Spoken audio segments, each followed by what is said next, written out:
ప్రియులారా, మీ అందరికీ 78వ స్వాతంత్ర శుభాకాంక్షలు. గలాతీ పత్రిక 5వ అధ్యాయము 13వ వచనాన్ని మనం చదువుకుందాం. సహోదరులారా, మీరు స్వతంత్రులుగా ఉండటానికి పిలువబడితిరి. అయితే ఒక మాట, ఈ స్వాతంత్రమును శరీర క్రియలకు హేతువు చేసుకొనక ప్రేమ కలిగిన వారై ఒకనికొకడు దాసులై ఉండుడి. హల్లెలూయా. థాంక్యూ అమ్మా.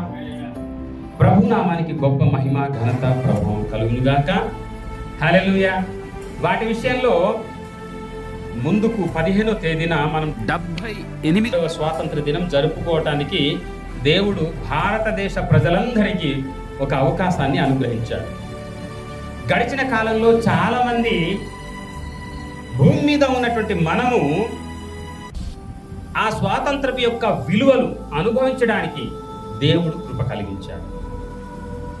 వాస్తవానికి స్వాతంత్రము అంటే ఏంటి అని మనము ఆలోచన చేసినట్లయితే మనం చదువుకున్నటువంటి లేఖన భాగాల్లో ఏం రాయబడి ఉంది అంటే, సహోదరులారా, మీరు స్వతంత్రులుగా ఉండుటకు పిలువబడితిరి. మొదటి మాట.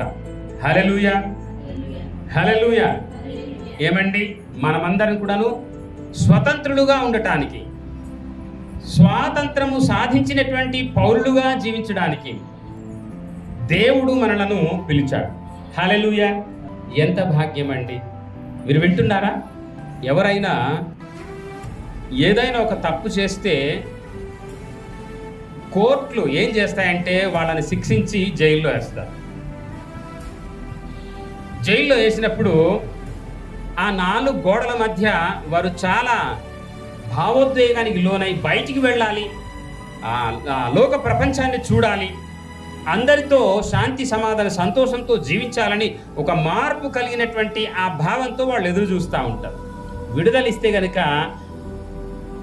ఆ లోపల ఉంటే మాత్రం వారికి బందీలుగా వారు ఉంటారు కనుక చాలా బాధతో వాళ్ళు దుఃఖంతో, వేదనతో, దుఃఖంతో కృంగిపోతూ ఉంటారు, కుమిలిపోతూ ఉంటారు.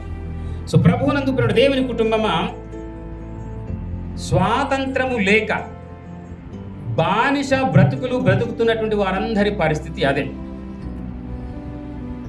విడుదల లేకపోయినటువంటి వారికి, స్వాతంత్రం లేకపోయినటువంటి వారికి ఎంత సంక్షోభం ఉంటుంది అని అంటే, ప్రభువునందు ప్రియమైనటువంటి దేవుని కుటుంబమా, ఆలోచన చేద్దాం. స్వాతంత్రం అంటే ఏంటి? భౌతికంగా మనం ఆలోచన చేసినట్లయితే స్వేచ్ఛ.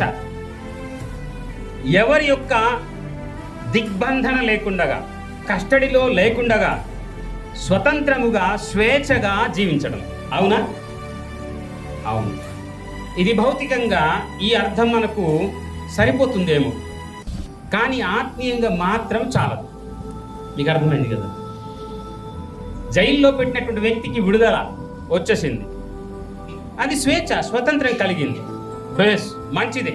కానీ బైబిల్ ప్రకారంగా స్వాతంత్రం ఏం బోధ చేస్తుంది అని మనం ఆలోచన చేయాల్సినటువంటి అవసరత ఉంది. అలా ఆలోచించి ఆ ఆత్మీయ అర్థంతో మన యొక్క జీవితాన్ని నడిపించుకున్నట్లయితే నువ్వన్ని విషయంలో అభివృద్ధి పొందినటువంటి వారుగా జీవించగలుగుతావు. హల్లెలూయా, హల్లెలూయా. సో మనం చదువుకున్నట్టు లేఖన భాగాల్లో మనం ఆలోచన చేసినట్లయితే ఏముంది అంటే, మీరు స్వతంత్రులుగా ఉండుటకు పిలువబడితిరి. ఈ మొదటి మాట, స్వేచ్ఛగా ఉండటానికి పిలువబడతాం. సంఘమా, ఎప్పుడైతే స్వాతంత్రం ఉందో, ఎప్పుడైతే స్వేచ్ఛ ఉందో, మీ మీద ఎవరి యొక్క కాడి లేదో, మీరెవరి యొక్క బంధకాల్లో లేరో, అప్పుడేం జరుగుద్ది? చాలా సంతోషం ఉంటుంది జీవితంలో. గయ్యాళి భార్యతో భర్తకి చాలా ప్రాబ్లం ఉంటుంది. ఒక వెంటనే ఎప్పుడు మాత్రం స్త్రీల వైపే ఆ పాస్టర్ని చెప్తా ఉంటాడు అని అనుకుంటారు కదా. ఉదాహరణకు అంటాను. లేకుంటే ఒక తాగుబోతు భర్తతో భార్యకు చాలా ప్రాబ్లం, సమస్య, దిగ్బంధన. అవసరమైతే తాళిబొట్టు కూడా తెంపుకొని తీసుకెళ్ళి ఆయన తాగుతాడు. ఆయన ఒక పేకాట ఆడేటటువంటి భర్తతో స్వతంత్రం లేకపోయినటువంటి పరిస్థితి కదా. సో ఇవన్నీ భౌతికమైనటువంటి విడుదల. కానీ ఆత్మీయమైనటువంటి స్వాతంత్రం ఇచ్చేవాడు ప్రభువు మాత్రమే. మనమందరం కూడా స్వాతంత్రులుగా జీవించడానికి ఏర్పాటు చేయబడ్డాం. ఈ భూమి మీద ఎవరైనా ఈ మాట చెప్పారంటే యేసు ప్రభు తప్పితే ఎవ్వరు కూడా చెప్పలేదండి.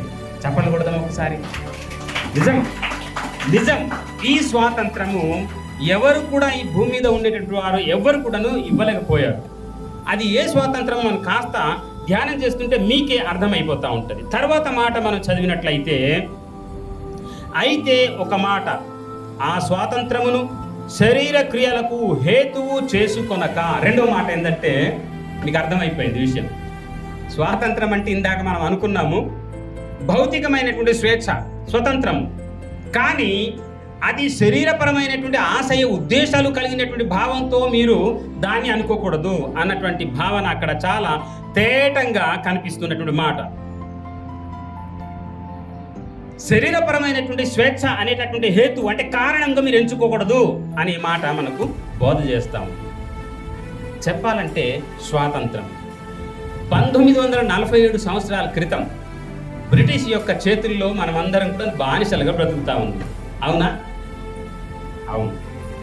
అప్పట్లో చాలా రకాలైనటువంటి బాధక సాధకలు భారతదేశం యొక్క ప్రజలపై ప్రభావితం చేస్తూ ఉంది. ఒకవైపు ఏది సరిగా లేక, కరెంటు లేదు, విద్య లేదు, రోడ్లు లేవు, తర్వాత అనాగరికత, అంటరానితనం, రకరకాలైనటువంటి సంక్షోభం భారతదేశాన్ని పట్టి పీడిస్తుంది. ఆ దినాల్లో చెప్పాలంటే ఒక పిన్ను తయారు చేసుకోవటానికి ఎలాంటి యంత్ర పరికరాలు మన దగ్గర లేవట. పిన్ను గుండు సూది ఆఫీస్లో యూజ్ చేస్తారు కదా, అది తయారు చేసుకోవటానికి కూడాను మనకు ఎలాంటి వసతులు సౌకర్యాలు ఏమీ లేవట. అంత సంక్షోభంలో భారతదేశం ఉందట. కానీ భారతదేశం గనులు మనులు, నదులు వాగులు వంకలు, వజ్ర వైఢూర్యాలతో ఉన్నటువంటి ఈ మణి గని అంతా కూడాను భారతదేశంలో ఖనిజ సంపద వీటితో చాలా బాగా ఉంది అని మనకు తెలుసు. అది చరిత్ర చెప్తా ఉంది. ఇవన్నీ కూడాను బ్రిటిష్ వారు అనగానే మనం అనుకుంటాం క్రైస్తవులే అని. కాదు, క్రైస్తవులు కారవాళ్ళు. క్రైస్తవులైతే నిన్ను వలని పొరుగువాన్ని ప్రేమించు అని ఈ భారతదేశానికి వాళ్ళు ఇంకా హెచ్చించుదురు, ఏవి దోచుకొనక ఉందురు.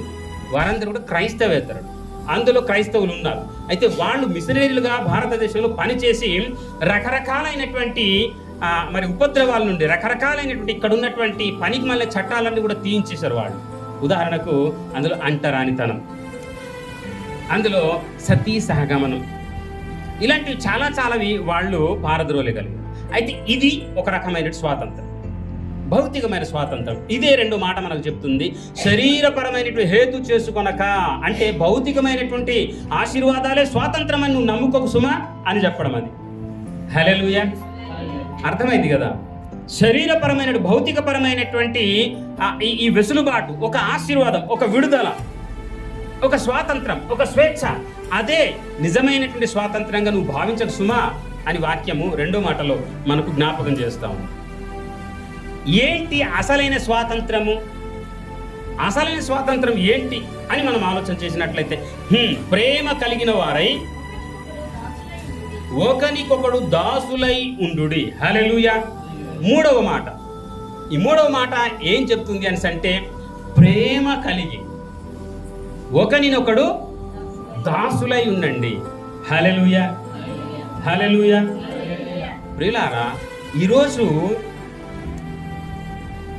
నాకు మీరందరు దాసులుగా ఉండాలంటే చెప్పు తీసి మళ్ళీ పాస్టర్ గారికి ఒకసారి కొడతాను అన్నంత స్టేజ్లో విశ్వాసంలో మనం ఉన్నాం. అవునా కాదు? చెప్పండి, నిజంగా చెప్పండి. నేనేమి అనుకోను. నిజం. ఈ పాస్టర్ గారికి తన్ని తగలేయాలి అని అంటాం. నిజమా కాదు? నిజం. ఎందుకు మనం బానిసలుగా బ్రతకాలి, లేకుంటే ఎందుకు మనము అణిగి మనకి దాసులైపోవాలి అన్నటువంటి ఒక భావన మనకు వస్తుంది. అవునా లేదా? కానీ ప్రభువు నీ దాసుడు, తెలుసా? ప్రభువు నీ దాసుడు, నిన్ను సేవ చేసేవాడు. మరి నువ్వెలా ఉండాలి చెప్పాలి. మరి నాకు ప్రేమ కలిగి దాసుని స్వరూపాన్ని నువ్వు కూడా ధరించి ఉండాలి. అదే నిజమైన స్వాతంత్రం యొక్క ప్రతిరూపం. కాదంటారా? చెప్పలు కొడదాం ఒక్కసారి. దేవుడు మన దాసై తన యొక్క దాసత్వంలో మనల్ని రక్షించాడు ఆయన.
పెట్టాడు, దాసుడు అయిపోయి ఆయన ప్రాణం పెట్టాడు నీ కొరకు నా కొరకు. హల్లెలూయా. ఎవరు గొప్ప అండి? ఎస్, చెప్పలు కొడదాం ఇంకొక మారు. ఆయన దేవాది దేవుడు, సర్వ సృష్టికి పితామహుడు. ఆయన నీ కోసం దాసుడుగా భూమి మీదికి దిగి వచ్చాడు. మత్తయి సువార్త 23వ అధ్యాయం 12వ వచనంలో ఏం రాయబడిందంటే, ఎవరైతే వారికి వారుగా తగ్గించుకుంటారో వారు హల్లెలూయా ఆమేన్, తగ్గించుకున్నవాడు హెచ్చించబడతాడు అని వాక్యం సెలవిస్తుంది. తగ్గించుకున్నవాడు మత్తయి సువార్త 23:12 అండి. 23:12లో ఆ మాట ఉంటుంది. తన్ను తాను తగ్గించుకున్నవాడు హెచ్చించబడును. చాలమ్మ చాలు. ఇప్పుడు చిట్ట చివరి వచనంలోకి వెళ్దాం. ఇప్పుడు మనము ఫిలిప్పీ పత్రిక 2వ అధ్యాయం 11వ వచనం చదువుదాం. ప్రతివాని నాలుకయు దేవుని మహిమార్థమై యేసుక్రీస్తు అని ఒప్పుకున్నట్లు దేవుడు ఆయనకు అధికముగా హెచ్చించి ప్రతి నామమును, మళ్ళీ చదువమ్మా ప్లీజ్. ఎస్, అవును,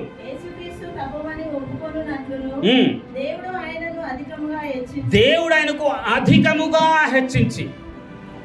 ఎందుకండి హెచ్చించబడ్డాడంటే, నీ కొరకు నా కొరకు దాసుడైపోయి తన యొక్క ప్రాణత్యాగం చేయడానికి భూమి మీదకి వచ్చాడు. నీ కొరకు నా కొరకు తన యొక్క అమూల్యమైనటువంటి ఆ ఉచ్చ స్థితిని తగ్గించుకొని నీ కొరకు నా కొరకు తన ప్రాణాన్ని త్యాగం చేయడానికి వచ్చాడు ఆయన.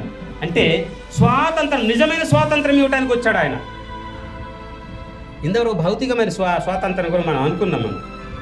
దేశం యొక్క భౌగోళికమైనటువంటి భౌతికమైనటువంటి లోకపరమైన స్వాతంత్రం అవన్నీ నిజమైనవి కావు, శరీరానికి హేతు చేసుకొనకూడదు అని వాక్యం సెలవిచ్చినట్లుగా మనము ముందు రెండవ పాయింట్లు అనుకున్నాం. కానీ యేసు ప్రభు నీ కొరకు నా కొరకు దాసుడై దిగిపోయి ఆయన శిలువ మీద తన ప్రాణాన్ని పెట్టి నీ పాపాన్ని నా పాపాన్ని ఆయన విమోచన కలిగించాడు. అదే నిజమైనటువంటి స్వాతంత్రం. చెప్పండి కొడతాను. ఇది నిజముగా నీ జీవితంలో అద్భుతమైనటువంటి ఆశీర్వాదాన్ని, అద్భుతమైనటువంటి అభివృద్ధిని చేకూర్చగలదు. సో కనుక ప్రభునందు దేవుని కుటుంబమా, దేవుడు నిన్ను ప్రేమించాడు. ఆ ప్రేమను ఆయన తన శిలువ ద్వారా ప్రకటించుకున్నాడు, రుజువు చేశాడు. ఆయన నిజమైనటువంటి స్వాతంత్రంలోకి నీకు నడిపించడానికి ఆయన ప్రాణత్యాగం చేసి దాసుడుగా ఈ భూమి మీద ఆయన అవతరించాడు. మనం ఈరోజు అందుకే స్వాతంత్ర ఆ యొక్క సంబరాలు జరిపించుకోవటానికి భారతదేశము ఒక అవకాశం కలిగించుకున్నది కాదంటారా? నిజం నిజం. అయితే అందులో ఉన్న పరమార్థం ఏంటంటే దేవుడే నీ కొరకు ప్రాణత్యాగం చేశాడు కాబట్టి, నీ పాపాలని క్షమించాడు కాబట్టి, నీ పాపాలని పరిశుద్ధపరిచాడు కాబట్టి, నిజమైనటువంటి పాపము నుండి నీకు ఆ బానిస బ్రతుకు నుండి ఆ చీకటి రోత ఆ యొక్క నరకాగ్ని నుండి నీకు తప్పించి నిజమైన స్వాతంత్రం ఇచ్చాడు. హల్లెలూయా హల్లెలూయా. కనుక ప్రభునందు ప్రియమైన దేవుని కుటుంబమా, మనం చదువుకున్నటువంటి మాటల్లోని అర్థం మీరు గ్రహించి ఉంటారు. మీరు స్వాతంత్రులుగా ఉండటానికి పిలువబడ్డారు. కనుక ఎలా ఉండాలంటే, నిజమైన స్వాతంత్రం కలిగినటువంటి వ్యక్తులు ఎలా ఉంటారంటే వారు తగ్గించుకొని ఉంటారు. ఇప్పుడు కూడా ప్రభువారు తగ్గించుకున్నవాడు, ఆమేన్, తగ్గించుకున్నవాడు, ఎస్. ప్రభువు దాసుడుగా వచ్చాడు, కానీ పై అధికారిగా అందరికీ ఉన్నతమైన నామాన్ని కలిగి ఉన్నాడు. మనం కూడాను ఆ విధంగా తగ్గించుకున్నట్లయితే స్వాతంత్రం యొక్క అత్యంత విలువైనటువంటి ఆశీర్వాదంలో హెచ్చించబడతాం. హల్లెలూయా హల్లెలూయా. సో ప్రభువునందు దేవుని కుటుంబమా, కాస్త మనం ముందుకు వెళదాం. దేవుడు పిలిచి అనుగ్రహించినటువంటి ఈ స్వాతంత్రం, నువ్వు స్వతంత్రుడుగా ఉండడానికి దేవుడు ఏర్పాటు చేశాడు కదా. నువ్వు ఎలా ఉంటే ఈ నిజమైనటువంటి పాపాన్ని తొలగించినటువంటి, పరిశుద్ధపరచబడినటువంటి, నీతియుక్తమైనటువంటి, రక్షణ పొందినటువంటి ఈ స్వాతంత్రాన్ని నువ్వు ఎలా కొనసాగించగలుగుతావో దేవుడు జ్ఞాపకం చేస్తాము. కొన్ని మాటలు మనము జ్ఞాపకం చేసుకుందాం టూకీగా. దేవుడు నిన్ను పిలిచాడు స్వతంత్రుడుగా ఉండటానికి. ఇంకొక వచనం కూడా మనం చదువుదాం. 1 కొరింథీ 7వ అధ్యాయం 22వ వచనం. నువ్వు స్వతంత్రుడుగా ఉండటానికి అంటే రక్షింపబడినటువంటి వ్యక్తిగాను ఉండటానికి దేవుడు పిలిచాడు. రక్షణ ఆశీర్వాదం కలిగినటువంటి వ్యక్తిగాను ఉండటానికి దేవుడు పిలిచాడు నిన్ను. రక్షణ యొక్క ఆశీర్వాదాలు అనేకులు పంచడానికి, స్వతంత్రుడుగా ఉండడానికి, ఆ స్వతంత్ర భావాలు తెలియజేయడానికి దేవుడు నిన్ను పిలిచాడు. 1 కొరింథీ 7వ అధ్యాయం 22వ వచనం. మైక్లో చదవండి అమ్మా. 1 కొరింథీ 7వ అధ్యాయం 22వ వచనం. ఎస్. ఎవరి వలన అమ్మా? ప్రభు వలన నీకు స్వాతంత్రం. భారతదేశం యొక్క చాలా మంది, ఇందాక చెల్లమ్మ చెప్పింది, చాలా మంది యోధులు భారతదేశానికి స్వాతంత్ర యోధులుగా వారు ప్రాణత్యాగం చేశారు. నేను అంటున్నా నిజం. అయితే నిజమైన స్వాతంత్రము ఎవరి వల్ల వచ్చింది? అక్కడ ఉంది కదా, ప్రభు వలన. ఎవరి వలన వచ్చిందండి? ఎస్. మన యొక్క స్వతంత్ర సమర యోధులంతా కూడాను ఈ భారతదేశం యొక్క భౌగోళికమైనటువంటి స్వాతంత్రం తీసుకొచ్చారు. చప్పట్లు కొడదాం వారి యొక్క, అందరి యొక్క నిస్వార్థపూరితమైనటువంటి స్వతంత్ర యోధుల కొరకు.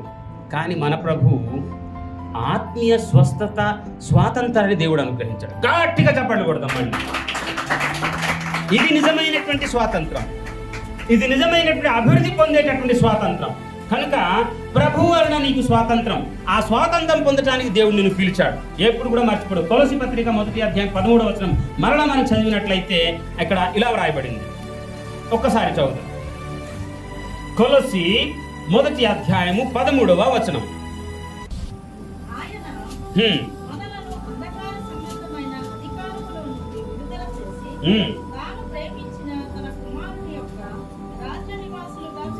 Amen sir. ఎంత గొప్ప అద్భుతమైన మాట అండి. అంధకారమైనటువంటి ఇహలోకపు బ్రతుకుల నుండి తన కుమారుని యొక్క దైవరాజ్య స్వాతంత్రం అనేటటువంటి రక్షణ మహిమాన్వితమైన జీవితం కొరకు దేవుడు నిన్ను పిలిచాడు. హల్లెలూయా.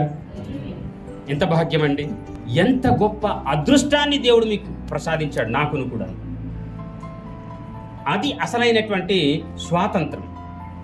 పాపభూయిష్టమైనటువంటి, లోపభూయిష్టమైనటువంటి ఈ చీకటి కూపమైనటువంటి నరకాగ్నికి వెళ్ళిపోతున్నటువంటి మానవ బ్రతుకులను దేవుడు దాసుడైపోయి తగ్గించుకొని తన శిలువ మరణం ద్వారా నీకు ప్రాణం ఇచ్చి, నిత్య జీవం ఇచ్చి, రక్షణ ప్రసాదించి, స్వాతంత్రాన్ని ఇచ్చి దేవుడు నిన్ను పిలిచాడు. నువ్వు అలాగే అనేకులకు నిజమైన స్వాతంత్రం వైపు నడిపించేటటువంటి వీరనారిమణిగా బ్రతకాలి, వీరులుగా మనం బ్రతకాలి. కాదంటారా? హల్లెలూయా. అంటే కాదంటారా అంటే హల్లెలూయానా? చాలామంది చెప్తా ఉంటారు, బాగాలేనప్పుడు ఏదైనా ఉన్నప్పుడు ఆ సమయంలో కూడా హల్లెలూయా అని మనం చెప్తాం. నిజంగా చెప్పొచ్చు, ఏ సమయంలో చెప్పొచ్చు, కానీ దాని యొక్క పరిపూర్ణ ఉద్దేశం ఏంటంటే ఒక ప్రోత్సాహకరమైన, దేవునికి మహిమకరమైన మాట వాడుతున్నప్పుడు మనం అంటే అది చాలా ఉత్సాహభరితంగా ఉంటుంది, దేవునికి గొప్ప మహిమ తీసుకొచ్చేదిగా ఉంటుంది కదా.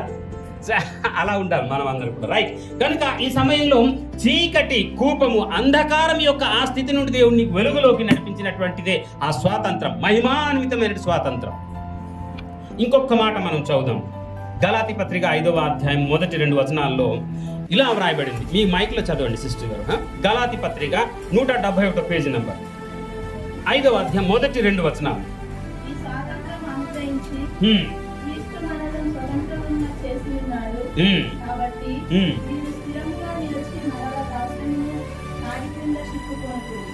హల్లెలూయా, ఆమేన్.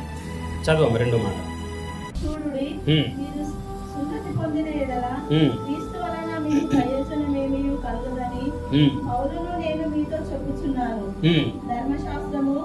ధర్మశాస్త్రము యావత్తు ఆచరింపబద్ధుడై ఉన్నాడని సున్నతి పొందిన ప్రతి మనుషునికి నేను మరలా దూరంగా చెప్పుచున్నాను. ఆమేన్. చాలు సహోదరి, ఈ మాట ఏం తెలియజేస్తుంది అంటే భౌతికమైనటువంటిది నిజమైనటువంటి స్వాతంత్రం కాదు సుమా.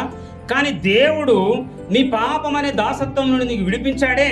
ధర్మశాస్త్రం ఏం బోధ చేస్తుంది అంటే పాపము బహిర్గతం చేస్తాము, పాపము వెలుగులోకి తీసుకొస్తుంది. కానీ క్రొత్త నిబంధన ఏం చేస్తుంది? నీకు నిజమైన స్వాతంత్రం ఇస్తుంది. హల్లెలూయా. సో దాసత్వం నుండి నువ్వు ఇక్కడికి రావాలి, దీన్ని నువ్వు కొనసాగించాలి. దేవుని యొక్క రక్తం ద్వారా కడుగబడినట్టు నీవు పవిత్రుడుగా, నిర్దోషుడుగా, నిందారహితుడుగా, నీతిమంతుడుగా,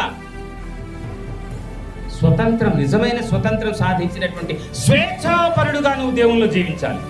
అప్పుడే దేవునికి గొప్ప మహిమ. నువ్వు మరలా ఆ వెనుకటి జీవితానికి పోకూడదు సుమా అని చెప్పడం. అది 2వ మాట మనము చూసినట్లయితే ఇదే గలాతీ పత్రిక 2వ అధ్యాయం 4వ వచనం ఒక్కసారి మనం చదువుదాం.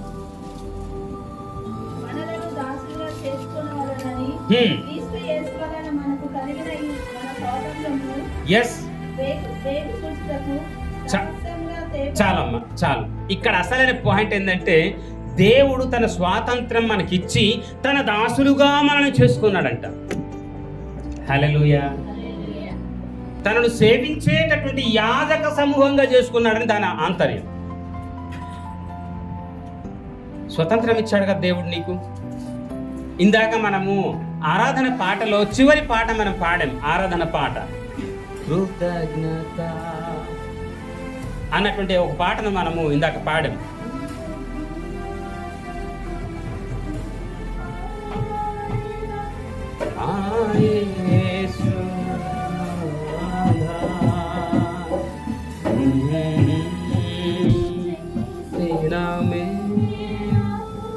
కోటి కోటి కృతజ్ఞతలు,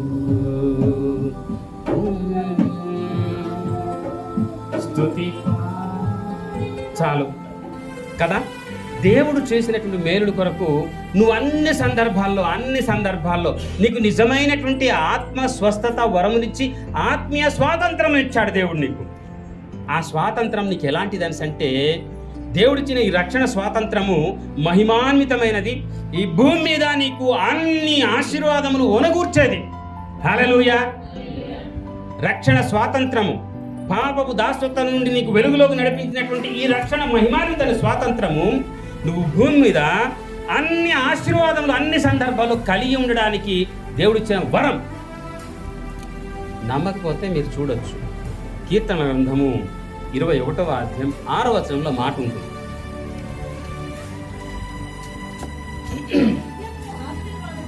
నిత్యము ఆశీర్వాదములకు కారకుడుగా ఉండునట్లు ఎస్ నీకు రక్షణ స్వాతంత్రం ఇచ్చి. కీర్తన మీరు ఇంటికి వెళ్ళిన తర్వాత 21వ కీర్తన 1 నుండి 6వ వచనం వరకు చదవండి. అద్భుతమైనటువంటి రక్షణ యొక్క స్వాతంత్రం యొక్క ఆశీర్వాదం అక్కడ ఉంది. నేనే ఇంటికి వెళ్ళినా కానీ, మొట్టమొదటిసారిగా ఇంటికి వెళ్తాను అనుకోండి, ఇదే వాక్యం చెప్తాను నేను.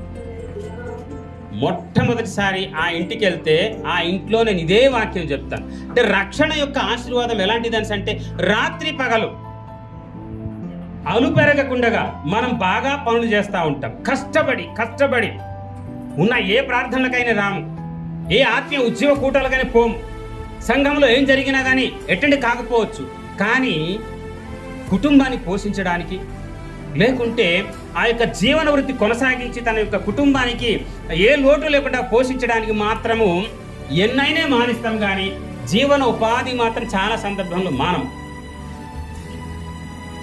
రీలారా, ఎన్నైనా మీరు మానేయచ్చు. అంటే సమయాన్ని సెట్ చేసుకొని నువ్వు దేవుణ్ణి దర్శించి దేవుడిచ్చినటువంటి మహిమాన్వితమైనటువంటి ఈ స్వాతంత్రం కొనసాగించడానికి, ఇదిగో ఈ సన్నిధి సహవాసంలో ఆయనకి నువ్వు మహిమ చెల్లించడానికి వచ్చినట్లయితే అద్భుతమైనటువంటి అపూర్వమైనటువంటి ఆశీర్వాదం నీకు తెలియకుండగా నీకు దేవుడిస్తాడు. తెలియకుండగా నిజం. ఆ స్వాతంత్రం అనేది అది వరం. అది దేవుని యొక్క స్వాతంత్రము, రక్షణ స్వాతంత్రం వరం. అది నీకు. సో కనుక ప్రభునందు ప్రియుడు దేవుని కుటుంబమా, ఇంకొక మాట మనం చదువుదాం. కీర్తన గ్రంథము 146వ అధ్యాయము 7వ వచనంలో మనం చూసినట్లయితే ఇలా రాయబడింది. 146:7 అమ్మ. బాధపరచు వారికి ఆయన న్యాయము తీర్చును, అకృతమైన వారికి ఆహారము దయచేయును, యెహోవా బంధింపబడిన వారిని విడుదల చేయును. ఆమె చాలు. చూడమ్మా, థ్యాంక్ యూ తల్లి. ఇక్కడ ఉన్నటువంటి వారందరూ కూడా పండు ఇటు వినాలి. ఇక్కడ ఉన్నటువంటి వారు మనమందరం కూడా ఒక్కసారి ఆలోచన చేద్దాం. నువ్వు బాధలో ఉన్నావా? వేదనలో ఉన్నావా? ఆర్థిక సంక్షోభంలో ఉన్నావా? ఏదైనా ఒక బాధ పట్టి నీకు పీడుస్తుందా? విడుదలిచ్చేవారు ఎవరండి? నువ్వు అక్కడికి రాకపోతే ఎట్లా? నీకెట్లా కలుగుద్ది? ఎలా కలుగుద్ది నీకు? నా కుటుంబం ఇంకా ఇలా జీవించాలని నువ్వు అనుకుంటావు, కానీ నువ్వు దేవుని సన్నిధి కలిగి లేకున్నట్లయితే నువ్వు ఆ లోకంలో జీవించినంత కాలము అలాగే మనము బాధపడుతూ ఉంటాం. విడుదలిచ్చేటటువంటి వాడు ఈయనండి. నేను ఒక వాస్తవమైన సత్యం కనుగొన్నాను. మీకు తెలిసిందో లేదో నాకు తెలియదు, కానీ అది మా మామయ్య గారు చెప్పారు. భూతాలతో డైరెక్ట్గా మాట్లాడతాడు ఆయన. భూతాలతో డైరెక్ట్గా ఇప్పుడు లేడులేండి, చనిపోయాడు. భూతాలతో డైరెక్ట్గా మాట్లాడేటటువంటి వ్యక్తి, కర్ణ పిశాచిని పెంచుకొని ఎప్పుడు కూడాను దాంతో సహవాసం చేసే వ్యక్తి ఆయన. కానీ అతని గురించి నేను విన్నప్పుడు నా చిన్న టైంలోనే అతను చనిపోయాడు. ఆయన 7th క్లాస్ నేను చదువుతున్నాను, చనిపోయాడు ఆయన. 87 అనమాట. సో అతను ఎవరికి కూడా సిల్లంగి పెట్టలేదట, కానీ సిల్లంగి పెట్టబడినటువంటి వారందరూ అతని దగ్గరికి వస్తే బాగు చేసేవాడట. అయితే ఆ చిన్నతనంలో నేను ఒక ప్రశ్న అడిగాను అతనికి, మాయ నువ్వేం చదువుకోలేదు కదా, మరి నీకు ఎంబీబీఎస్ డాక్టర్లకు తెలియనటువంటి ఈ మెడిసిన్ అంతా నీకెలా తెలియదు?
అసలైన స్వాతంత్రం. హల్లెలూయా, హల్లెలూయా.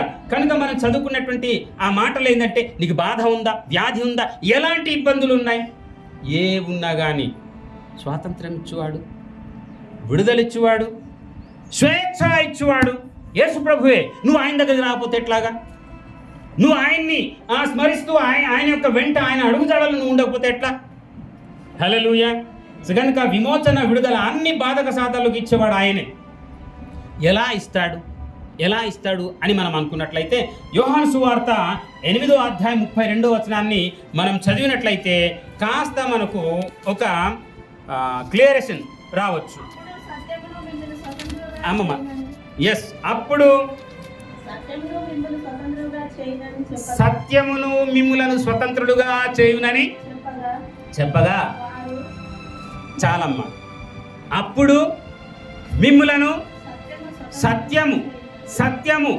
సత్యము మిమ్ములను స్వతంత్రులుగా చేయును. మీ ప్రక్క వారికి చూసి చెప్పండి, సత్యము మిమ్ములను స్వతంత్రులుగా చేయును. చెప్పండి హల్లెలూయా. ప్లీజ్ ఒక్కసారి చెప్పండి, సత్యము మిమ్ములను స్వతంత్రులుగా చేయును. హల్లెలూయా, హల్లెలూయా. సత్యము మిమ్ములను స్వతంత్రులుగా చేయును. ఎవర సత్యము? యేసు ప్రభు. ఇందాక అనుకున్నాం ప్రభువే అని. నేనే గుడ్, నేనే మార్గము, నేనే సత్యము అని అన్నాడు ప్రభు. కనుక ఆ సత్య మార్గంలో నడిపించేటటువంటి ఆయన నీకు స్వేచ్ఛ, స్వతంత్రము, విడుదల, విమోచన, బాధక సాధకాలు, ఈ భూమి మీద ఉన్నటువంటి ఉపద్రవాలన్నిటి నుండి నీకు విమోచించి విడుదల గావించి భౌతికంగా తర్వాత ఆత్మ స్వస్థత స్వాతంత్రంలోకి మహిమాన్వితమైన జీవితంలోకి నడిపించేవాడిని యేసయ్య. చెప్పండి కూడదా ఒకసారి గట్టిగా? హల్లెలూయా, హల్లెలూయా. కనుక యోహాను సువార్త 17వ అధ్యాయము 17వ వచనాన్ని ఇంకొక మారు మనం చూద్దాం, చాలా క్లియరెన్స్ వచ్చేస్తాం. 17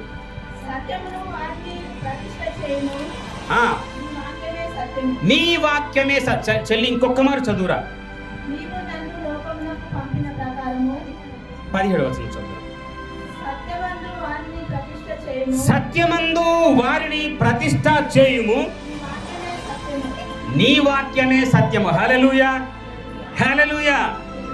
దేవుని యొక్క వాక్యమే సత్యము. వాక్యం అంటే ఎవరండి? యేసయ్య. హల్లెలూయా. నేనే సత్యము, నేనే జీవము, నేనే మార్గము అని అన్నాడు ఆయన. నీకు నిజమైన స్వాతంత్రం కావాలంటే, మహిమాన్వితమైన స్వాతంత్రం కావాలంటే ఆ యేసయ్య మార్గంలో నువ్వు ఉంటే గనుక, ఆయన్ని నువ్వు నమ్ముకున్నట్లయితే గనుక, ఆయన్ని నువ్వు వెంబడించినట్లయితే గనుక నీకు సంపూర్ణమైన స్వాతంత్రం కలుగుతుంది. మహిమాన్వితమైన రక్షణ స్వాతంత్రం నీకు కలుగుతుంది. నిజంగా ఇది ఎలాంటిదని అంటే ఈ స్వాతంత్రము మహిమతో కూడినటువంటిది. మీరు ఒకసారి చూడొచ్చు. అది 21వ కీర్తనల గ్రంథము 5-6 వచనాల్లో రాసి ఉంటుంది. ఒక్కసారి చూద్దాం. 21:5-6 అమ్మ. మైక్ పట్టుకోరా, మైక్లో చదువమ్మా.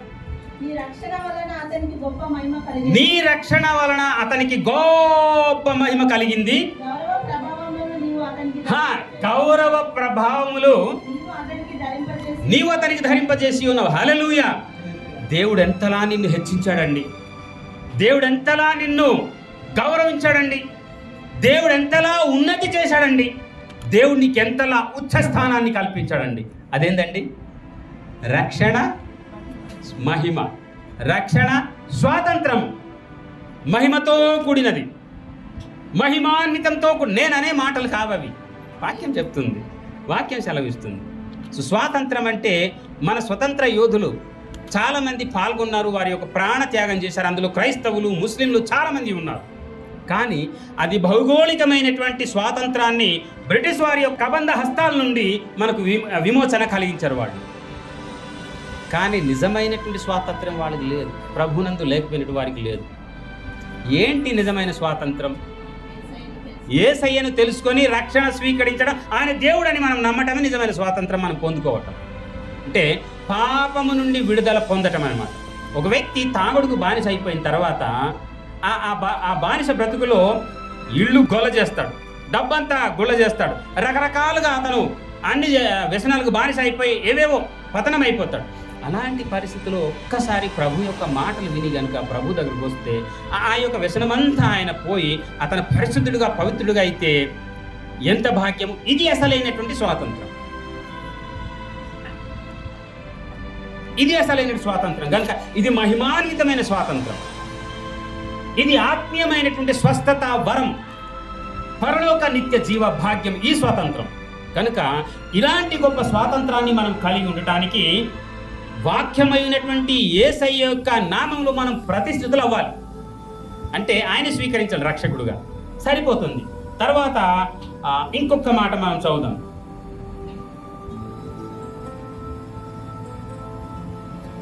రోమపత్రిక 8:20. రోమపత్రిక 8:20. ఈ స్వాతంత్రాన్ని మనము కొనసాగించడానికి కావలసినటువంటి విషయాలు మనం తెలుసుకుంటాం. ఏలయనగా సృష్టి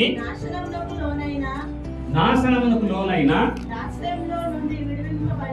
దాస్యములో నుండి విడిపింపబడి ఎస్ ఆమెన్ చెల్లి మహిమగల స్వాతంత్రం అండి ఇది. దాసత్వము నుండి నువ్వు విడుదల కావించబడి మహిమలో ప్రవేశించేటటువంటి ఈ స్వాతంత్రం నీకు ఇవ్వటానికి యేసు ప్రభువారు తగ్గించుకొని దాసుడుగా ఈ భూమి మీదకి ఆయన దిగిపోయి నీకు నిజమైనటువంటి స్వాతంత్రాన్ని ఇచ్చాడు, వెలుగు జీవితం ఇచ్చాడు, రక్షణ జీవితం ఇచ్చాడు. హల్లెలూయా, హల్లెలూయా. కనుక ఇలాంటి గొప్ప స్వాతంత్రం నువ్వు ఎప్పుడు కూడా కలిగి ఉండటానికి ప్రభువు నీ దగ్గర వసిస్తున్నాడండి. నువ్వు ఇటు అటు అయిపోక నువ్వు స్థిరంగా ప్రభువులో ఉండటానికి నీ హృదయంలో ఆయన ఉండడానికి ఇష్టపడి ఆయన నీ దగ్గరికి వచ్చాడు.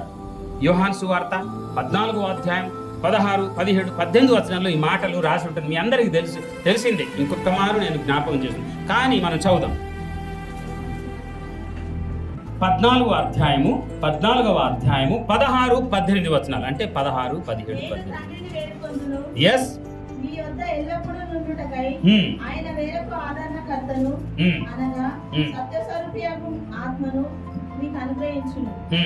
లోకము ఆయనను చూడదు, ఆయనను ఎరుగదు గనక ఆయనను పొందనేరదు. అవును, మీరు ఆయనను ఎరుగుదురు, ఆయన మీతో కూడా నివసించును, మీలో ఉండును, మిమ్మును అనాథలుగా విడివడును, మీ యొద్దకు వత్తును. ఆమె చాలు చెల్లి. మిమ్ములను అనాథులుగా విడువను. ఎప్పుడు కూడా మీలో మీతో జీవిస్తాడు ఆయన. హల్లెలూయా.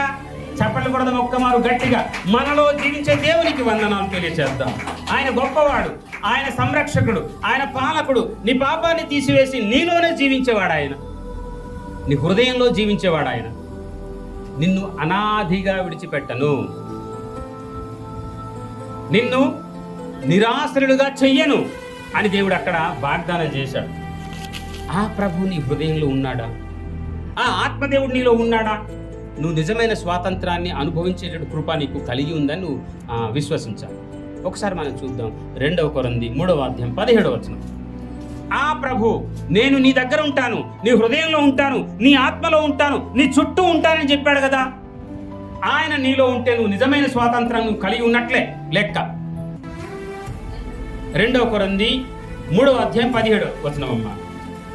3:17.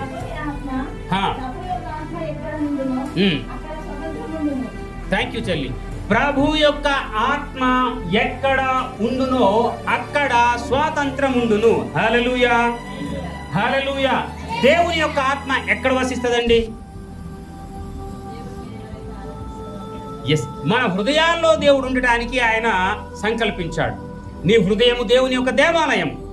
1 కొరింథీ 3వ అధ్యాయం 16వ వచనం. కనుక దేవుడు నీలో వసించడానికి ఆత్మదేవుడుగా ఉన్నాడు ఆయన. ఆ ఆత్మదేవుడు నీలో ఉన్నట్లయితే నీకు నిజమైనటువంటి స్వాతంత్రం నీదే. స్వాతంత్రం అంటే ఏమనుకున్నాం? ఇందాక నేను మీకు చెప్పాను కదా, మహిమాన్వితమైనటువంటి స్వేచ్ఛా జీవితం, మహిమాన్వితమైనటువంటి రక్షణ జీవితం, మహిమాన్వితమైనటువంటి సకల ఆశీర్వాదములకు కేంద్ర బిందువు అయినటువంటి వరం. హల్లెలూయా, హల్లెలూయా. కనుక ప్రభు యొక్క ఆత్మ మరి నీ హృదయంలో ఉన్నదా? అరే, దేవుని ఆత్మ మన లోపల ఉండడం అంటే చాలా అసంభవం అని మనం అనుకోవచ్చు. ఆత్మ అంటే దేవుడే, వాక్యమై ఉన్న దేవుడు అని వాక్యం సెలవిస్తుంది. ఒట్టి మాటలు కాదు. యోహాను సువార్త 6వ అధ్యాయము 63వ వచనంలో ఆ మాట ఉంది. కనుక దేవుని యొక్క ఆత్మ ఎక్కడ ఉండాలంటే నీ హృదయంలో ఉండాలి. నీ హృదయంలో ఉన్నట్లయితే నీకెప్పుడు కూడా స్వతంత్ర వరం కలిగి నువ్వు స్వేచ్ఛగా బ్రతుకుతూ ఉంటావు. ఒకసారి చదువుతాం. ఆత్మయే జీవింపజేయుచున్నది, ఆత్మయే జీవింప చేయుచున్నది, శరీరము కేవలం నిష్ప్రయోజనము. శరీరము కేవలము నిష్ప్రయోజనము. మీతో చెప్పుచున్న మాటలు నేను మీతో చెప్పుచున్న ఈ మాటలు, ఆత్మయు జీవమునై ఉన్నవి గాని. ఇంకొక మారు చదువు అమ్మ మా మాట. నేను మీతో చెప్పుచున్నా, నేను మీతో చెప్పుచున్న ఈ మాటలు నేను మీతో చెప్పుచున్న ఈ మాటలు ఆత్మయు జీవమునై ఉన్నవి గాని. ఆత్మయు జీవమునై ఉన్నాయి గనుక. మీలో విశ్వసించు వారు కొందరున్నారని మీతో చెప్పు. చాలు సహోదరి, థ్యాంక్ యూ అమ్మ. దేవుని యొక్క ఆత్మ అంటే అది చాలా క్లియర్గా చెప్తుంది. దేవుని యొక్క మాటలే, దేవుని యొక్క వాక్యమే అంటే యేసు ప్రభువే. యేసు ప్రభువే పరిశుద్ధాత్మ దేవుడుగా కూడా ఉన్నాడన్న సత్యాన్ని ఈ లేఖన వచనాల ద్వారా మనం తేట తెల్లం చేసుకోవాల్సినటువంటి అవసరత ఉంది. ఆయన ఆత్మదేవుడు, ఆయన తండ్రి దేవుడై ఉన్నాడు, ఆత్మదేవుడై ఉన్నాడు, యేసు ప్రభు కుమారుడై ఉన్నాడు ఆయన. హల్లెలూయా, హల్లెలూయా. ఆయన వాక్యమై ఉన్నటువంటి దేవుడై ఉన్నాడు ఆయన. కనుక ఆ వాక్యము నీ హృదయంలో ఉన్నట్లయితే యేసు ప్రభు నీ హృదయంలో ఉన్నట్టు లెక్క. సో ఆ వాక్యము ద్వారా నువ్వు ఎలా ఉంటావంటే స్వతంత్రం కలిగి నువ్వు జీవిస్తూ ఉంటావు. హల్లెలూయా, హల్లెలూయా. సో ప్రభునందు ప్రేమ దేవుని కుటుంబమా, మీకు అర్థమవుతుంది కదా విషయం. దేవుని యొక్క ఆత్మ ఎక్కడుంటే అక్కడే స్వాతంత్రం.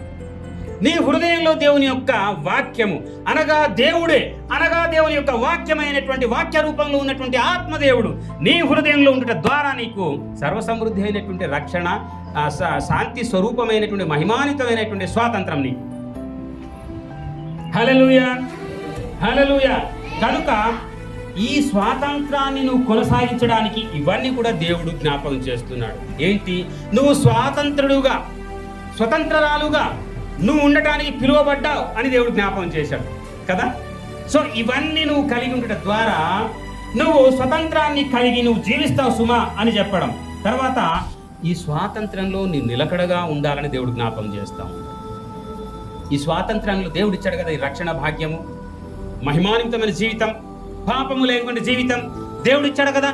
ఈ స్వాతంత్రాన్ని కొనసాగించాలి అంటే స్థిరముగా ఉండాలి. ఒకసారి ప్రభు దగ్గరకు వచ్చేసి మేలు పొందిన తర్వాత ఆ తర్వాత ఏదో బాధక సాధకలు వచ్చింటారు, ఏం ప్రభు అని విసుక్కొని కసుక్కొని ప్రభుని విడిచిపెట్టి మళ్ళీ లోకంలో కలిసిపోతే ఏమీ ప్రయోజనం లేదు అనకూడదు. ఈ బ్రతుకు ఎలాంటిది అంటే చూడండి, అక్కడ లోతు భార్య మరి వెళ్ళిపోతూ అమ్మా అయ్యా మీరు మాత్రం వెళ్ళండి, నేను చెప్పేటటువంటి ఇదిగో ఇక్కడికి వెళ్ళిపోండి, అక్కడికి వెళ్ళండి, కానీ నువ్వు వెనక్కి అసలు చూడకూడదు అని అంటే నా డబ్బు, నా ధనము, నా భర్త, నా భార్య, నేను అనుకున్న నా ఆస్తిపాస్తులు అని ఒకసారి మళ్ళీ ముందుకొచ్చి వెనక్కి వెళ్ళామో అది అలాగా తప్పదు. కుక్క తన వాంతికి మళ్ళీ తిరిగినట్టు అనమాట.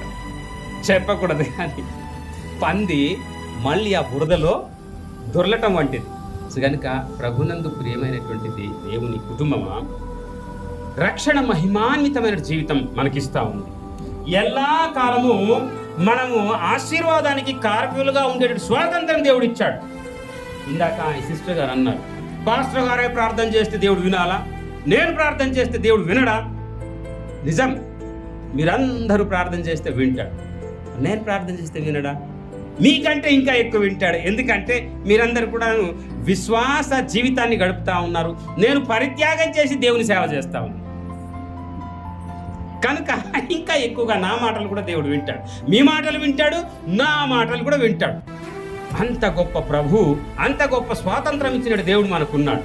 కనుక ప్రభువునందు ప్రియుడు దేవుని కుటుంబమా, మనము ఈ యొక్క స్వాతంత్రములో నిలకడగా ఉండాలి. అంటే నువ్వెప్పుడు కూడా దీవెనలు పొందుకునే వారుగా ఉంటావు. బానిస బ్రతుకు ఇక వద్దు మనకి. బానిస బ్రతుకు అంటే పాపదాసి బ్రతుకు ఇక వద్దు. ఈ లోకపరమైనటువంటి ఈ భోగేచ్ఛల యొక్క ఈ ఐక విచారపరమైనటువంటి ఈ లోకేచ్ఛల యొక్క జీవితము పంది వంటిది, అది కుక్క వంటిది, వద్దు మనకిక. హల్లెలూయా, ఎస్. కనుక మనం ఇంకొక మాట మనం నిలకడగా ఉండాలి స్వాతంత్రంలో. యాకోబు పత్రిక 1వ అధ్యాయము 25వ వచనం. చాలా దేవుడు పిలిచాడు నీకు, నువ్వు స్వతంత్రుడుగా ఉండాలని, స్వేచ్ఛ కలిగి ఉండాలని, స్వతంత్రం కలిగినటువంటి వారుగా నువ్వు జీవించాలని, మహిమాన్వితమైనటువంటి ఆశీర్వాదాలు నువ్వు పొందుకునేటటువంటి అనుభవించే కృప దేవుడిని ఇచ్చాడు. కనుక నువ్వు నిలకడగా ఉండాలి. అప్పుడే దేవుని యొక్క మహిమాన్వితమైన ఆశీర్వాదాన్ని నువ్వు ఆస్వాదిస్తూ ఉంటావు. యాకోబు పత్రిక 1వ అధ్యాయము 25వ వచనం. స్వతంత్రము నిచ్చు సంపూర్ణమైన నియమంలో పేరు చూచి నిలకడగా ఉండేవాడెవడో వాడు విని మరచివాడు కాక క్రియను చేయవాడయింది తన క్రియలో ధన్యులను ఎవడైనా నోటికి కలము పెట్టుకొనగా. అమ్మ చెల్లి చాలు సోదరు, థ్యాంక్ యూ. దేవుడు పిలిచి ఇచ్చాడు ఈ స్వాతంత్రం, విన్నాం. చెల్లి చదవంగా విన్నామా, సహోదరి మన చదవగా విన్నామా? ఇందులో నువ్వు స్థిరముగా ఉంటే నువ్వు ధన్యుడవు. హల్లెలూయా, హల్లెలూయా. మరొక్క మరి టర్న్ అయ్యి దేవుడిచ్చిన స్వాతంత్రం నువ్వు ధన్యురాలు అని చెప్పండి. మీరైతే దేవుడిచ్చిన స్వాతంత్రం ధన్యుడవు అని చెప్పండి. టర్న్ అయ్యి ఒకరికొకరు చెప్పుకోండి, అట్లాగా ధన్యురాలు అని చెప్పండి, ధన్యుడని చెప్పండి, మీరు చెప్పుకోండి అలాగా. Hallelujah, hallelujah, hallelujah, hallelujah, hallelujah. Praise God, praise God. ప్రభు నామమున గొప్ప మహిమ కలుగును గాక. గనుక దేవుడిచ్చినటువంటి ఈ స్వాతంత్రంలో నువ్వు నిలకడగా ఉండాలి. మళ్ళీ వెనక్కి నువ్వు పోకూడదు సుమా అని ఇంతవరకు మనం చెప్పుకున్నాం. నువ్వు ధన్యుడవుతావు. ధన్యుడంటే దీవింపబడిన వారు అని దాని అర్థం. ఎలాంటి దీవెన? సామాన్యమైన దీవెన కాదు, నిజమండి, దేవుడిచ్చే దీవెన. అది ఎలాంటి దీవెన అంటే తన కల్వరి ప్రేమ ద్వారా ఆయన కార్చిన రక్త రుధిర ధారల చేత నువ్వు కడుగబడి, విమోచించబడి, రక్షించబడి మహిమాన్వితమైన స్వాతంత్రం పొందినటువంటి దీవెన. అది సామాన్యం కాదది. అర్థమైంది కదండి? సిలువ రక్తము ద్వారా నువ్వు పవిత్రపరచబడినటువంటి స్వాతంత్రం, మహిమ, వరం కలిగినటువంటి దీవెన అది. అందులో నువ్వు నిలకడగా ఉండాలి. నువ్వప్పుడే నువ్వు ధన్యుడవు, నీవు ధన్యురాలు అన్నటువంటి వాక్యము ఇక్కడ మనకు తేట తెల్లం చేస్తుంది ఈ వచనం. కనుక ఎప్పుడు కూడాను ఈ ధన్యకరమైనటువంటి, ఈ దీవెనకరమైనటువంటి, ఈ మహిమకరమైన స్వాతంత్రాన్ని నువ్వు కలిగి నువ్వు దేవునికి మహిమకరంగా, నీ కుటుంబానికి దీవెనకరంగా, నీ సంఘానికి దీవెనకరంగా, నీ ద్వారా సమాజానికి దీవెనకరంగా ఉండాలంటే కనుక మరి కొన్ని చేయాల్సి ఉన్నది. ఖచ్చితంగా మనం చేయటానికి అది చాలా సింపుల్. నేను చెప్పేస్తాను, చెప్పి ముగిద్దాం. ఓకే, వినడానికి సిద్ధమా? ఇంతవరకు బుర్ర తిన్నావన్నా? ఇంకా కొన్ని ఉన్నాయి అంటున్నావా? కాస్త వినండి, సరిపోతుంది. టైంలో మనం ముగించేద్దాం. ఓకే, అందులో మొదటిది ఈ రక్షణ స్వాతంత్రాన్ని నువ్వు కొనసాగించడం చేయాల్సిన మొట్టమొదటి పని. ఇంతవరకు మనం ఏమనుకున్నామంటే నిలకడగా ఉండడానికి, దేవునిలో స్థిరముగా ఉండడానికి కొన్ని మాటలు మనము అనుకున్నాం.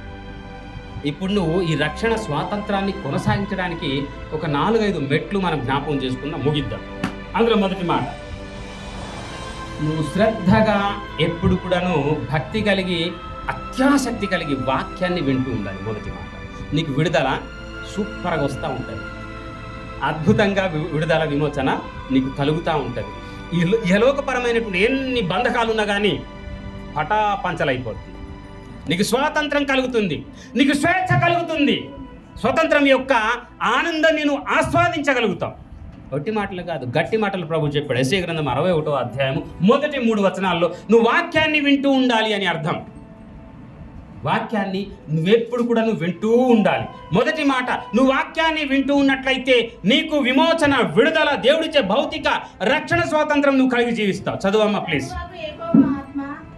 మైక్లో చదువమ్మా. 61 నుంచి 3 వరకు.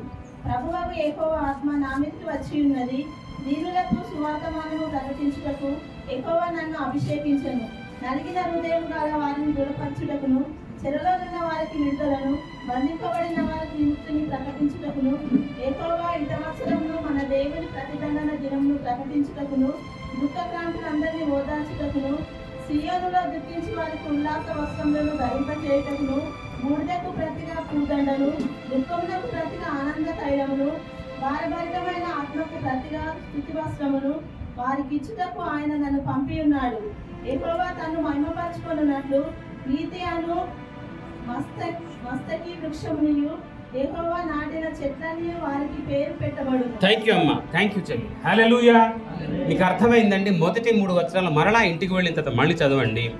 వాక్యము బోధ చేయటానికి దేవుని యొక్క ఆత్మతో నింపబడి, తండ్రి యొక్క ఆత్మతో నింపబడి స్వయంగా యేసు ప్రభు భూమికి వచ్చారు. ఆయన సువార్త ప్రకటన చేయటానికి. ఈ సువార్త ప్రకటన చేయబడుతుండగా నువ్వు విన్నట్లయితే నీకు విమోచన, విడుదల, గొప్ప స్వాతంత్రం కలుగుతుంది, గొప్ప శాంతి కలుగుతుంది, గొప్ప నెమ్మది కలుగుతుంది. ఆ తర్వాత ఇంకా అక్కడ మనకి గొప్ప ఆనందం కలుగుతుంది. నా జీవితం బూడిద వంటిది అయిపోయింది అనుకున్న దానికి పూదండం లాంటి ఆశీర్వాదం దేవుడు నీకు అనుగ్రహిస్తాడు. స్వతంత్రంలో ఉన్నటువంటి వాక్యం వినటంలో ఉన్నటువంటి ఆశీర్వాదం నిజమైన స్వాతంత్రం అనుభవించడం అది. సో మొదటి మాట ఏంటంటే వాక్యం ఎప్పుడు కూడా వింటూ ఉండాలి. ఏమండి? వినాలి. వాక్యం వినుట ద్వారా ఏం కలుగుతుందంటే విశ్వాసం బాగా కలుగుతుంది. విశ్వాసం ద్వారా దేనైనా సాధించగలుగుతుంది. కనుక వాక్యం వినాలి. వాక్యం వింటే నీకు స్వాతంత్రం, విమోచన, విడుదల కలుగుతుంది. అక్కడ రాసి ఉంది మాట. కనుక ప్రభువునందు ప్రియ దేవుని కుటుంబమా, వాక్యం వినేటటువంటి వారుగా ఉండాలి. వాక్యం విని ఎంతో మంది ఇప్పటి వరకు వేల మంది, లక్షల మంది, కోట్ల మంది వారు రక్షణలోకి రాగలిగారు. అవునా? ఎలా దీవించబడతామని అంటే, ఒకసారి ఏం జరిగిందంటే, పౌలు శీలలు సువార్త చెబుతా ఉంటే జరిగింది ఏంటంటే, ఆ దేశస్తులు సువార్త వినడం వాళ్ళకి ఈ యేసుప్రభు యొక్క మాటలు ఎవరు వింటారు, ముందు వాళ్ళకి తన్ని తగలేసి ఆ జైల్లో పెట్టండరా అని అధికారులు చెప్తే వాళ్ళకి తీసుకెళ్ళి జైల్లో పడేశారు. జైల్లో పడేస్తే వీళ్ళ పనేంది? ఎక్కడున్నా కానీ దేవుణ్ణి ఆరాధన చేయటమే కదా. సో రాత్రి పగలు వాళ్ళు అదే పనిలో ఉన్నారు. ఉంటే ఏం జరిగిందంటే దేవుడు విడుదల ఇచ్చేశాడు. దేవుడు విడుదల ఇచ్చేస్తే తర్వాత అయ్యా మేము ఎక్కడికి వెళ్ళలేదు అంటే స్వతంత్రం పొందినటువంటి వారి యొక్క నిజాయితీ అది. హల్లెలూయా. నీకు స్వతంత్రం దేవుడు ఇచ్చాడా? నువ్వు నిజాయితీగా బ్రతుకుతావు, నువ్వు నిలకడగా బ్రతుకుతావు, నువ్వు దేవుని కొరకు బ్రతుకుతావు. నువ్వు ఎలాంటి ఈ భౌతికమైనటువంటి విడుదల నీకు వచ్చినా కానీ నువ్వు ఎటు చలించిపో. శరీరపరమైనవి హేతువు చేసుకొనక అని గలాతీ పత్రికలో 3వ అధ్యాయంలో మనం 2వ పాయింట్లో చదువుకున్నాం. గుర్తుండాలి మీకు. గనుక ఐహికమైనటువంటి అవి కావు దేవుడిచ్చేది. గొప్ప అద్భుత ఆశ్చర్యకారుని జీవితంలో జరిగిస్తాడు దేవుడు. నువ్వు నమ్మికతో ఉంటే గనుక, వాక్యం వింటుంటే గనుక ఏం జరిగింది? జైలు అధికారి మారిపోయాడు. నీవు అయ్యా నేను మీలాగా రక్షణ పొందాలంటే ఏం చేయాలి అంటే, ఈ స్వాతంత్రం కలగాలంటే ఏం చేయాలి అంటే వాక్యం వినాలి, విశ్వాసంలో ఉండాలి అని వాళ్ళు చెప్పేశారు వాళ్ళు.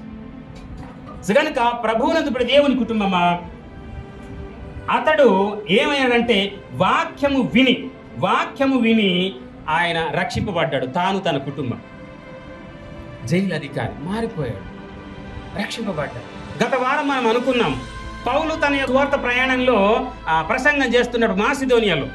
తుయతైర పట్టణస్తురాలు ఒక ఆమె వచ్చి వారందరి భక్తి కలిగిన స్త్రీలలో ఆమె కూడా కూర్చొని ఆ మాటలు విని ఆమె కూడా రక్షింపబడింది. ధన్యురాలైపోయింది ఆమె కదా. కనుక ప్రభువునందు ప్రియ దేవుని కుటుంబం, వాక్యం వింటే నీకు విమోచన, విడుదల కలుగుతుంది, నిజమైన స్వాతంత్రం కలుగుతుంది, నిజమైన రక్షణ యొక్క విలువలను అనుభవిస్తావు కూడా. వాక్యం వినాలి, వాక్యం వింటూ ఉండాలి. రెండో మాట ఏంటంటే మనం జ్ఞాపకం చేసుకుందాము, వాక్యం విన్నది విశ్వాసించాలి అంటే క్రియలో పెట్టాలి. నువ్వు రోమపత్రిక 10వ అధ్యాయం 17వ వచనంలో వాక్యము వినుట వలన విశ్వాసం అధికమవుతుంది అని రాసి ఉంటుంది. అక్కడ మీ అందరికి తెలుసు. మైక్లో చదవండి అమ్మ, మైక్లో చదవండి ప్లీజ్. అమ్మ చెల్లి.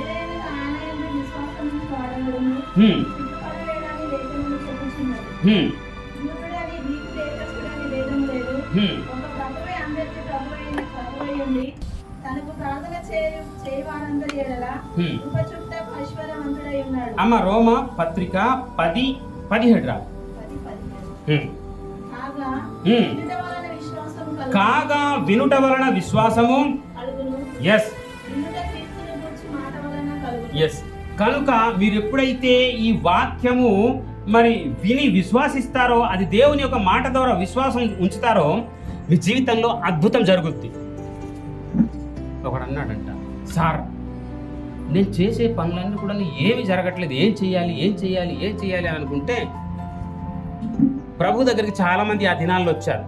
ఇలా మనము చెప్పుకుంటే మీకు వెంటనే అర్థమవుతుంది. చాలామంది రోగిష్ఠులు కూడా ప్రభు దగ్గరికి వచ్చేటప్పుడు ప్రభు వారికి ఏం అడిగారంటే, అమ్మా అయ్యా నువ్వు విశ్వాసిస్తున్నావా అని అడిగాడు. అవును ప్రభు అంటే గుడ్డివాడు కళ్ళు వచ్చేసింది కదా. ఆ శతాధిపతి యొక్క దాసుడు కూడా స్వస్థత అయిపోయాడు. కానాను స్త్రీ యొక్క కుమార్తె దెయ్యం పట్టింది, విడిచిపెట్టి వెళ్ళిపోయింది. వారి జీవితాల్లో అద్భుత ఆశ్చర్య కార్యాలు జరిగాయి. కనుక ప్రభువునందు ప్రియ దేవుని కుటుంబమా, దేవుని యొక్క మాట విని, ఒక మాట మనం చదువుతాం మత్తయి సువార్త 17:21లో మనము ఒక్కసారి తిరిగి చూసినట్లయితే మీకు అర్థమవుతుంది. విశ్వాసం వలన నీ జీవితంలో నువ్వు అద్భుత ఆశ్చర్య కార్యాలు సాధించడానికి కావాల్సినటువంటి శక్తి కూడగట్టుకోగలుగుతావు. మత్తయి సువార్త 17:21. అందుకు ఆయన మైక్లో చదవండి అమ్మా. మీ అల్ప విశ్వాసము చేతనే ఎస్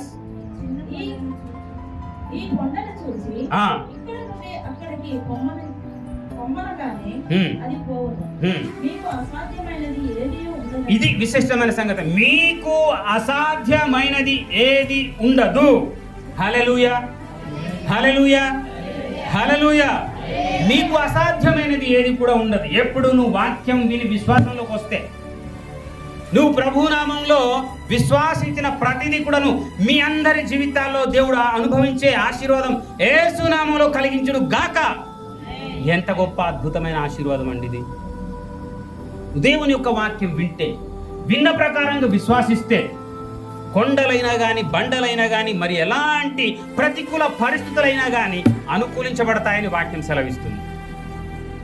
కనుక నువ్వు విశ్వాసం ఉంచితే, నమ్ముట నీ వలనైతే నమ్మిన వానికి సమస్తము సాధ్యము. మార్కు పత్రిక 9:23లో రాసి ఉంటుంది. కనుక ప్రభువునందు ప్రియమైనదై దేవుని కుటుంబమా ఆలోచన చేయండి. దేవుని యొక్క మాటలు వినుట ద్వారా విశ్వాసం ద్వారా నువ్వు సాధించగలుగుతావు. మూడవ మాట మనం అనుకున్నట్లయితే, నువ్వెప్పుడు కూడా ప్రార్థిస్తూ ఉండాలి. రక్షణను కొనసాగించడానికి, రక్షణ యొక్క ఆ వరం మనం కలిగి ఉండడానికి ప్రార్థన చేస్తూ ఉండాలి. ఒక్కసారి మనం చదువుదాము మూడవ మాట. కీర్తనల గ్రంథం 22:5. కీర్తనల గ్రంథం 22:5.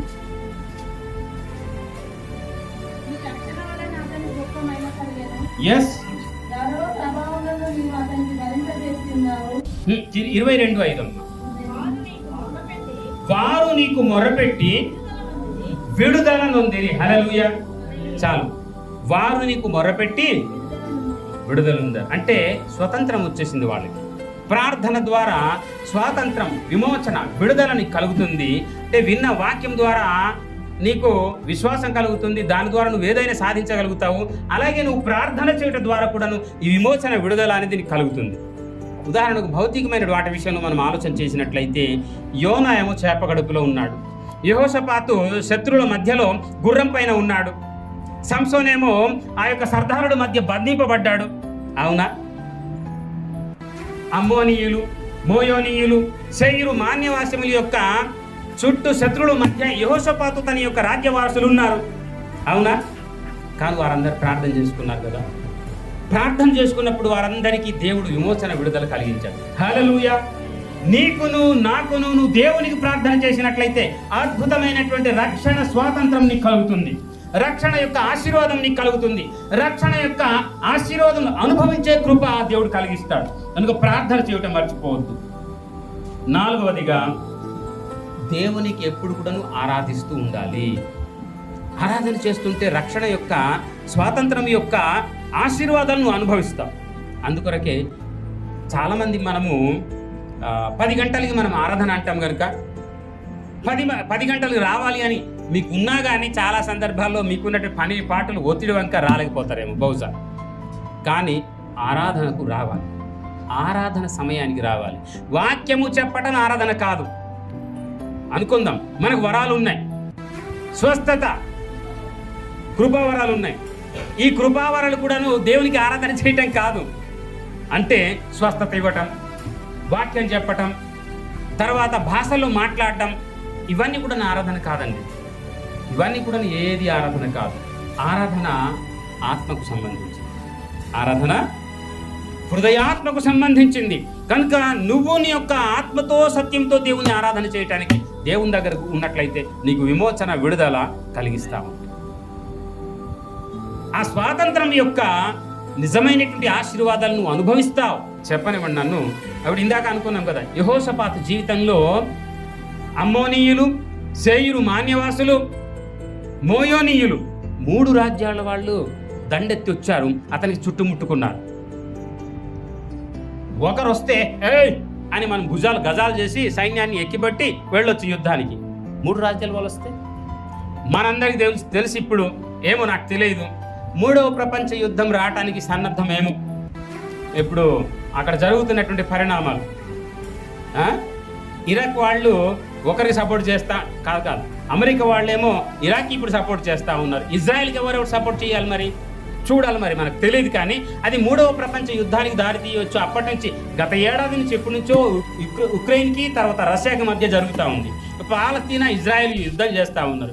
ఇప్పుడు ఇంకొక యుద్ధం. ఇవన్నీ కూడాను బైబిల్ గ్రంథం ప్రకారంగా తప్పకుండా అంత్య దినాల్లో జరిగేటటువంటి పరిణామాలన్నీ కూడా సూచిస్తూ ఉన్నాయి. ఏది ఏమైనా కానీ మనము నిజమైన స్వాతంత్రం కలిగి ఉన్నట్లయితే ఎక్కడ ఏం జరిగినా మీకున్నటువంటి ఆశీర్వాదాలు మీవే తప్పకుండా మీరు అనుభవిస్తారు. కనుక దేవునికి ఆరాధన చేస్తే గనుక ఎన్ని గొప్ప శత్రువులు ఎంతమంది వచ్చినా కానీ వాళ్ళు నిన్నేమి చేయలేరు. యుద్ధము యెహోవాదే. సేయిరు మాన్యవాసులు, మోయోనీయులు, అమ్మోనీయులు దండెత్తి యెహోషాపాతు మీదకి వచ్చారు. ఒక్క మాట చదువుదాం మనం. ఆ 2వ దినవృత్తాంతముల గ్రంథము 20వ అధ్యాయము 21వ వచనం నుండి చదవండి. 22, 23 వరకు చదివితే మనకు సరిపోతుంది. మైక్లో చదవండి.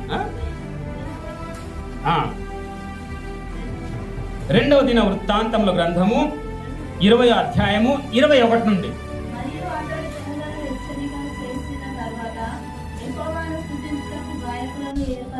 యెహోవాను స్తుతించుటకు గాయకులను ఏర్పరచి వారు పరిశుద్ధమైన అలంకృతులు ధరించి సైన్యము ముందర నడుచుచు యెహోవా కృప నిరంతరముండును అని ఆయనను స్తుతించుడి నియమించెను.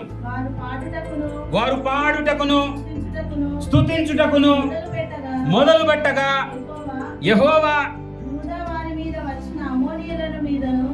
యూదా వారి మీద వచ్చినటువంటి అమ్మోనీయులను, మోయాబీయుల మీదను, సేయిరు మన్యవాసుల మీదను మాటుగాండు పెట్టెను గనుక వారు హతులైపోయారు. థ్యాంక్ యూ అమ్మా. విన్నారు కదండి. ఇక్కడ జరిగింది ఏంటంటే చాలా సింపుల్. నువ్వు శత్రువులను జయించాలంటే కనుక, నిజమైన స్వాతంత్రాన్ని, నిజమైన విమోచన, నిజమైన విడుదలను పొందాలంటే కనుక దేవుణ్ణి ఆరాధన చేయడానికి సిద్ధపడాలి. అందుకే మీకు శుక్రవారం దేవునికి ఆరాధన చేయడానికి కొన్ని పాటలు పాడడం రండర్రా అని పిలుస్తూ ఉంటాం. శనివారం ప్రాక్టీస్కి రండర్రా అని పిలుస్తూ ఉంటాం. ఆదివారం ఆరాధన సమయానికి రండర్రా అని మనం పిలుస్తూ ఉంటాం. అవునా? దేవుణ్ణి పాటలు పాడితే అక్కడ ఏం జరిగిందంటే శత్రువులందరూ కూడా హతులైపోయారు. మీరు తర్వాత 23, 24 వచనాలు చదవండి, 25, 26 వరకు చదవండి. తర్వాత ఇప్పుడొద్దు కానీ చదవండి. వారి యొక్క పొల్ల సొమ్మంతా మీరు 3 రోజులు ఏరుకున్నారట. నువ్వు కనుక దేవుణ్ణి ఆరాధన చేస్తే ఈ భూమి మీద ఉన్నటువంటి ఆశీర్వాదం నీకు దేవుడు సొత్తుగా ఇస్తాడు. హల్లెలూయా. ఒకసారి చప్పట్లు కొడదాం గట్టిగా. నువ్వు దేవుని ఆరాధన చేయడానికి నిజముగా దేవునికి ఆత్మ, దేవుని యొక్క నీ హృదయాన్ని ఇచ్చి ఆరాధన చేసిన సమయం అందున ఈ భూమి యొక్క ప్రతి ఆశీర్వాదం నీ సొత్తవును గాక. నిజమండి. ఆరాధన సమయానికి రండి అని అంటాం. అందుకు నేను ఆరాధనలో పాల్గొనండి, దేవునికి పాడండి. నువ్వు వాక్యం వినటం కంటే ఆరాధన చేయటం ఉత్తమైన ఆశీర్వాదం. అవును. అందుకే ఆరాధన సమయాన్ని మీరందరూ వచ్చి దేవునికి పాటలు పాడండి, దేవునికి మహిమ చెల్లించండి. నువ్వు ఎప్పుడైతే దేవునికి ఈ విధంగా మహిమ చెల్లిస్తావో తన ఐశ్వర్యంలో ప్రతి అక్కరత అవసరత నీకు తీరుస్తుంది అని ఫిలిప్పీ 4:19 చెప్పబడింది.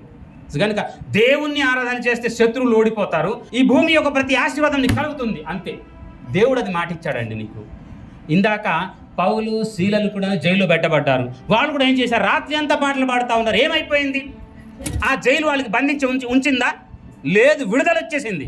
మరి పాటలు పాడుతున్నారు, దేవునికి కృతజ్ఞత స్తోత్రాలు తెలియజేస్తాను, దేవునికి ఆరాధన చేస్తూ ఉన్నారు. వాళ్ళు బంధింపబడినటువంటి ఆ శృంఖలంతా ఫటా ఫటా ఫటామని తెగిపోయినాయి.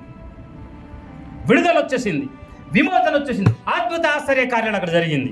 ఎరుకో గోడలు కూడా వాళ్ళు అలాగే దేవునికి స్తుతిస్తున్నట్టు సమయం అందున ఎరుకో గోడలు కూడా కుప్ప కూలిపోయినాయి. కనుక ప్రభునందు కూడా దేవుని కుటుంబం ఆరాధన సమయానికి రండి, ఆరాధనలో పాల్గొనండి. దేవునికి ఆరాధన చేయటం ద్వారా నిజమైనటువంటి స్వాతంత్రం, నిజమైనటువంటి విమోచన, విడుదల కలుగుతుంది. హల్లెలూయా, హల్లెలూయా. కనుక మనం మర్చిపోవద్దు, నిజమైన స్వాతంత్రాన్ని కొనసాగించడానికి మొదటిగా వాక్యం వింటూ ఉండాలి. మొదటి మాట. రెండో మాట విశ్వాసం ఉంచాలి. మూడో మాట ప్రార్థిస్తూ ఉండాలి.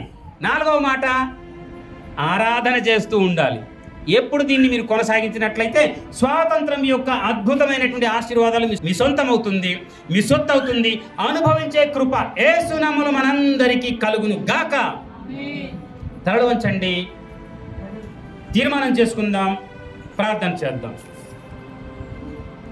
ప్రభువా, నిజమైనటువంటి స్వాతంత్రం ఏంటో మీరు మాకు ఈ దినాన జ్ఞాపకం చేశారు, మీకు వందనాలు అని తెలియచేద్దాం. 77వ స్వాతంత్రము మనం ఈరోజు మన భారతదేశ ప్రజలందరూ కూడాను జరిపించుకోవటానికి, ఆగస్టు 15వ తేదీన జరిపించుకోవటానికి దేవుడు ఒక అద్భుతమైన అవకాశాన్ని ఇచ్చాడు. కానీ అది భౌతికమైన స్వాతంత్రం అని మనం కనుగొన్నాం. నిజమైన స్వాతంత్రం అంటే రక్షణయే, యేసు ప్రభునందు విశ్వాసమించుటయే, యేసు ప్రభు యొక్క మాటలు విని ఆ యొక్క చీకటి కూపం నుండి బయటకు వచ్చుటయే, దాసత్వం నుండి విమోచన విడుదల పొందటమే అని మనం గ్రహించగలిగాం. కనుక తండ్రి, నేను ఇక ముందు ఇక ఎన్నడూ కూడాను మా ప్రభువా ఈ దాసత్వం అనేటటువంటి ఈ యొక్క పాపభూయిష్టమైన లోకంలో బంధింపబడకుండగా నువ్విచ్చినటువంటి మహిమ స్వాతంత్రము, డేవిడ్ మహిమ స్వాతంత్రమును పొందటానికి, నేను కలిగి జీవించడానికి దేవా నువ్వే నాకు నడిపించగలందులకు ఈ మాటలు నీకు నేను వాగ్దానం చేస్తా ఉన్నాను అని తీర్మానం చేసుకుందాం. నేను ఇక ఎన్నడూ ప్రభువా లోకం వైపు వెనుదిరిగి చూడను. నువ్విచ్చినటువంటి రక్షణ స్వస్థత కొరకు నీ మాటలు ఎప్పుడు వింటుంటాను, నీ యందు ఎప్పుడు విశ్వాసం కలిగి ఉంటాను, విశ్వాస క్రియలు చేస్తూ ఉంటాను, నిన్నెప్పుడు కూడా ప్రార్థన చేస్తూ ఉంటాను, నిన్నెప్పుడు కూడాను ఆరాధన చేస్తూ ఉంటాను. తీర్మానం చేద్దాం. తీర్మానం ప్రకారంగా బ్రతకడానికి పరిశుద్ధాత్మ దేవుని శక్తి కొరకు ప్రార్థన చేసుకుందాం. ప్రార్థన. మితిలేని ప్రేమ నమ్మకం గల తండ్రి, మీకు వందనాలు స్తోత్రాలు తెలియజేస్తా ఉన్నాము. ఈ సమయంలో ప్రభువా నిజమైన స్వాతంత్రం, నువ్విచ్చినటువంటి రక్షణ స్వాతంత్రం అది మహిమాన్వితమైనదని కనుగొన్నాం. దాన్ని మేము కొనసాగించడానికి మీకు ఇచ్చిన మాట ప్రకారంగా ఎప్పుడు కూడా నీ వాక్యం వింటూ ఉంటాము,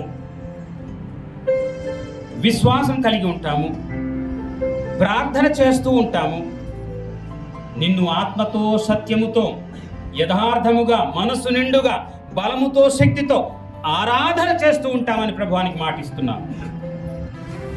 ఇచ్చిన మాట ప్రకారంగా మా ప్రభువా మేమందరం బ్రతకడానికి యేసు ప్రభు నామములో యేసు ప్రభు యొక్క ఆత్మ మనందరిపైన కుమ్మరించబడును గాక. అట్టి ఆత్మశక్తితో ఈ 4 వరములు కూడా కొనసాగించే భాగ్యము మా ఎల్లరికి యేసు నామములో కలుగును గాక. అలా ప్రభువా విజయ జీవితాన్ని, నిజమైన స్వాతంత్రం యొక్క ఆశీర్వాదాన్ని అనుభవించే కృప మా అందరికీ మీరు దయ చూపించినందుకు, ఈ వర్తమానం విన్నటువంటి ప్రతి వారికి, నీ మాటలు విన్నటువంటి ఇదిగోని బిడలైనటువంటి మా అందరికీ నీ ఆత్మతో శక్తితో మీ జీవంతో నింపి ఆశీర్వాదాన్ని, నిజమైన స్వాతంత్రాన్ని కలిగి ఉండి లోకంలోకి సాక్షులుగా ఉండడానికి మీరు దీవించిన విధానం కొరకు ఘనత మహిమ ప్రభావాలు మీకే ఆరోపిస్తూ ఈరోజు నేను దర్శించడానికి, నిజమైన స్వాతంత్రపు విలువ కలిగి జీవించడానికి ఇగో నిశ్చయించుకున్నటువంటి నీ బిడ్డలందరిపైన మీ ఆత్మ వర్షములు కుమ్మరించినందుకు, బలపరిచిన విధానం కొరకు, ఆశీర్వాదాన్ని అనుభవించే కృపనిచ్చినందుకు ఘనత మహిమ ప్రభావాలు మీకే ఆరోపిస్తూ మా ప్రభు అయిన రక్షకుడైన త్రియేక సత్యదేవుడైన యేసుక్రీస్తు దివ శ్రేష్టమైన నామంలో ప్రార్థన చేస్తూ వేడుకుంటున్నాం పరమ తండ్రి. ఆమేన్.